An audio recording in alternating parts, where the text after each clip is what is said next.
जिधर जिधर ब्रांचें हैं ये मैक्सिमम 24 घंटे चलता ही रहता है। एक पतीला उतर रहा है, दूसरा पतीला ऊपर रखा जा रहा है। झाल चिकियाँ बेसिक जगह का नाम है, झाल चिकियाँ होटल का नाम नहीं था। पहले स्टार्ट हुआ तो लोगों ने शाह जी की मशहूर दाल, सईदों की मशहूर दाल कहना शुरू कर दिया, लेकिन दादाजी ने अवेल किया कि नहीं यार, इलाके को प्रमोट करना चाहिए।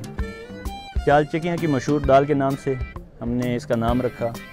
अरसे 65 साल हो गया अल्हम्दुलिल्लाह। डिफरेंट सी चीज़ थी झाल चक्कियाँ की दाल, तो वो काफ़ी अपीलिंग थी वो जब हमने ट्राई की, और वो थी भी बहुत अच्छी। उसके स्पाइसेस इंग्रेडिएंट बहुत अच्छे लगे हमें। जैसे एक रूटीन के मुताबिक दाल पकाई जाती है, मूंगी और चना दाल है, और साथ मिर्च मसाला, जो एक नमक, नॉर्मली तौर पे जो हल्दी डाली जाती है, उसके बाद थूम डलता है, इसके अंदर लहसुन होता है और देसी घी डाला जाता है। सर जो तैयार किया जाता है ये प्रोसीजर 8-9 घंटे है।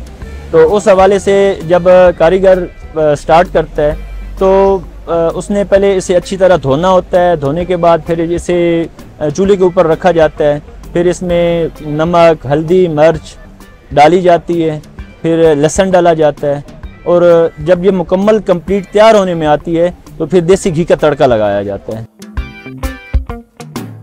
झाल चकियाँ की दाल फर्स्ट टाइम मैंने सरगोदा में खाई थी। अभी इस्लामाबाद में इनकी न्यू ब्रांच ओपन हुई है तो इधर भी हमने ट्राई की है, लेकिन टेस्ट जो है ना वो सेम है। दाल बहुत टेस्टी होती है।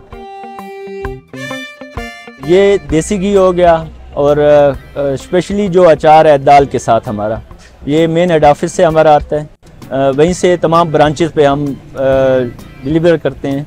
इस्लामाबाद का खासकर एक शुक्रिया अदा करते हैं कि बहुत अच्छा रिस्पांस दिया है इन्होंने।